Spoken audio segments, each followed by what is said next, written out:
хүн юу ч зөвлөмгүй ажлын юм. Энэ ачлалтай мэрэгжлийг эзэмшиж буй эрхэм оюутан та бүхний эрдэм сургалт чинь өндөр амжилтыг хүсэж цаашдын эмчийн ариун үйлдэнд өөдрөг байх болтугай.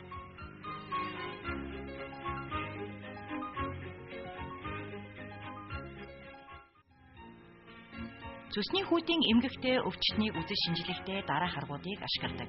Үүнд сүбгцээ буюу асуумжийн арга, завиур, өвчний түүх зэрэг багтана.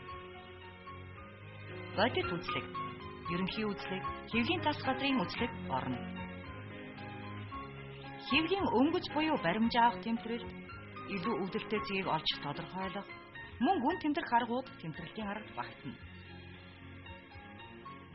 Лаборатори багжийн шинжилгээний арга 12 гэдсийг зоондор шинжилэн авсан агуулмжинд лабораторийн шинжилгээг хийх. Бусад буюу биохимийн, цусны, шээсний, өтөвний зэрэг шинжилгээнүүдэд дүгнэлт өгөх. Рентген шинжилгээнд холецистографи, холографийн шинжилгээнүүд багтана.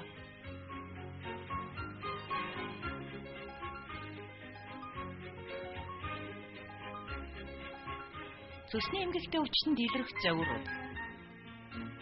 Үүнд цусны орчим өвдөх, арьс шарлах, бусад үе хоолнд дургүй болох, ам гашуун ойгох, хихрүүлэх, бүүлжих гэх мэт багтана.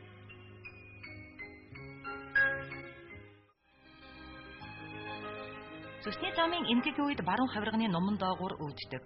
Энэ баазаргийн өвдөлтөөс тэсхийн аргагүй болтол янз бүрийн эрчимтэй өвдөнө. Өвдөлтийн энэ онцлогийг тодруулах нь онцлогооны ач холбогдолтой. Жишээ нь цусны хүүдийн хурц зөрөвсөл, оодын сфинктерийн үйл ажиллагаа алдагдсан зэргийн үед баазаргийн эрчимтэй өвддөг бол янз бүрийн шалтгааны улмаас жишээ нь хөдөлгөөнтэй чулуу зэргээс цусны хүүдийн болон ерөнхий сувгийн хүчтэй агшилтын үед тэсхийн аргагүй заримдаа өвдөлтийн шокод орт өвдөлтийг өгдөг. Тэсхийн аргагүй өвдөлтийг эмч бид цусны колик хэмээн ярилцдаг. Цусны өвдөлт нь баруун гар, дал хооронд дамждаг.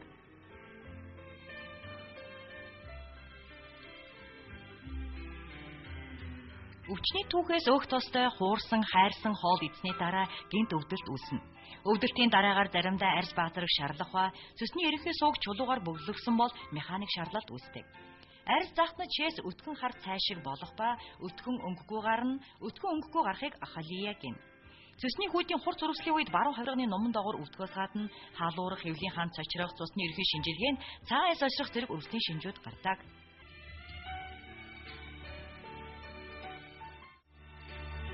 Өвчтний ерөнхий биеийн хөгжлийг харна. Цусны замын хор тавдартай хүмүүс ихэвчлэн турхай байдаг бол гиперстеник тархан хүмүүс цусны чулуу өвчин тохиолдох нь элбэг. Арьс салж шарласан цусгыг тууралтай эсхийг ажиглана.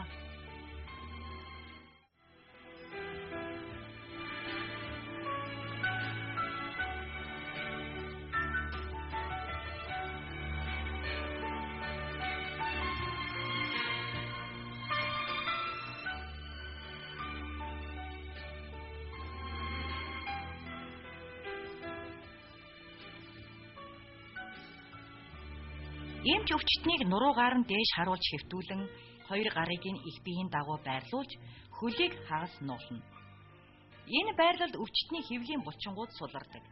Эмч өвчтний баруун гар талд нүүрний хувирлыг харж чадхуйцаар байрлалд сууна.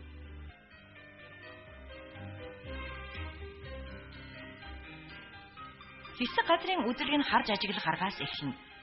Цусны хүүдийн эмгэгийн үед рефлексийн замаар баруун шулуутгэгч булчин агшилснаас хэвлийн баруун хэсэг амьсгалд оролцдоггүй, хэвлийн ижил бус амьсгалтай байна. Цусны хүүдийн эрс томорсон тохиолдолд баруун хавирганы нумны орчим овойж амьсгалах үед дээш доош шилжих нь харагдана.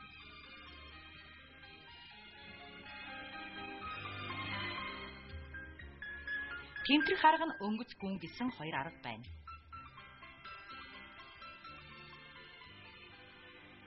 Хэрв хэвлийд өвдөлт байхгүй тохиолдолд эмч өөрийн баруун гарыг зүүн цавны орчим тавьж хэвлийн ханан дээр зөөлөн дарс тэмдэглэлтийг эхэлнэ.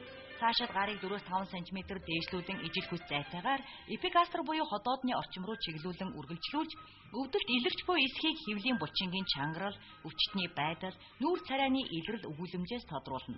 Цусны замын эмгэгтэй үед өнгөц тэмдэглэлтээр баруун хавирганы нумны орчмын хэвлийн булчин цочирсан эмзэглэлтэй байна. Өвдөлт илэрсэн үед байрлалыг тодорхой болгох зорилгоор хамгийн хөвдөлтэй байгаа цэгийг тодорхойлох хоёр аргыг ашиглана. Баруун хавирганы ном хэвлийн баруун шулуутгч булчин хоёрын огтлын цэгийг цэсний цэгийнх ба уг цэг дээр эмч заалж эсвэл дунд хуруугаар дарахад өвдөлт илэрнэ. Үүнийг Герагийн шинж тэмдэг гэнэ.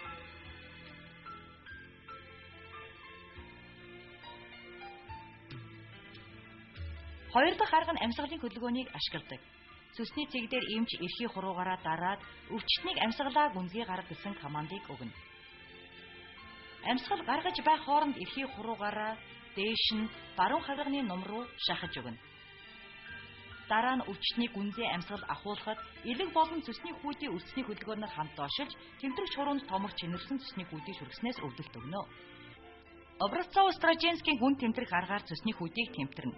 Хэвийн үед цэсний хүүдийг тэмтэрэгддэггүй, эмч баруун гараа хагас нугалж хурууны өндөгнүүдийг нэг төвшөнд болгож өвчтний баруун хавирганы номон доогуур баруун шулуутгч булчингийн гадна ирмэгт байрлуулна. Хэрэв элэг томорсон бол элэгний доод ирмэгт гараа байрлуулна.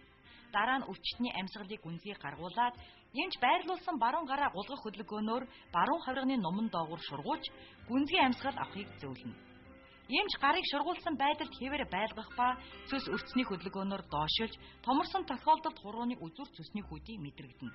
Энэ үе цэсний хэмжээ, чинэрэлт, эмзэглэл, шилжилт зэргийг тодорхойлно.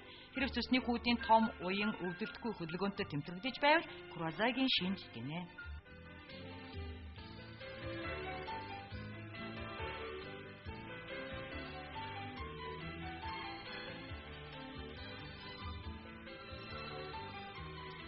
Musculus sternocleidomastoideusийн хоёр хөлний хооронд дарахад өвдөлт илэрхийг өрцний мэдрэлийн цэг буюу Френикусийн шинж гинэ.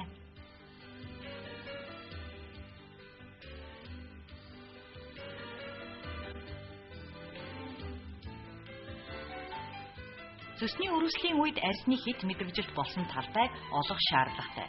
Баруун мөрний шонтон дээр дарахад хит мэдрэгжилтийн улмаас өвчтөн хөндүүрэлдэг. Герагийн цэг буюу цэсний өвдөлтийн цэгүүд олох аргад мөн хамаарагдана.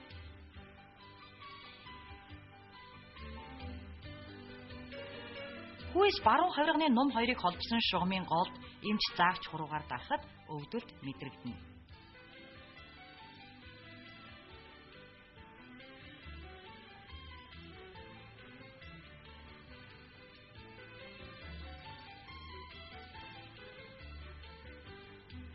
Өвчтний нуруунд дээрх өвдөлтийн цэгүүдийг тодорхойлъё.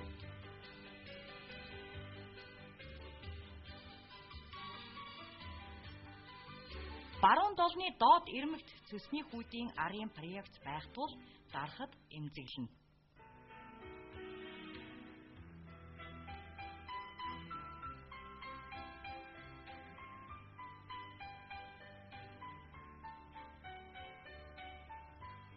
Хүзүүний трапез хэлбэрийн булчин дагдсны төвгөр дээр бэхлэгдсэн газар дарахад цэсний эмгэгэн үед эмзэгэлдэг.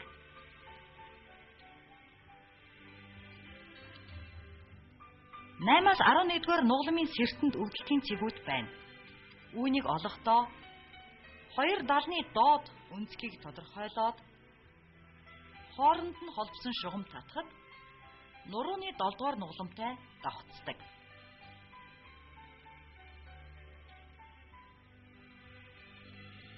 Нэг нуглам доошлуулж 8-р нугламыг олоод баруун хажуугийн сэртэн рүү шилжүүлж 8, 9, 10, 11-р нугламын сэртэнгүүд дээр дарахад өвдөлт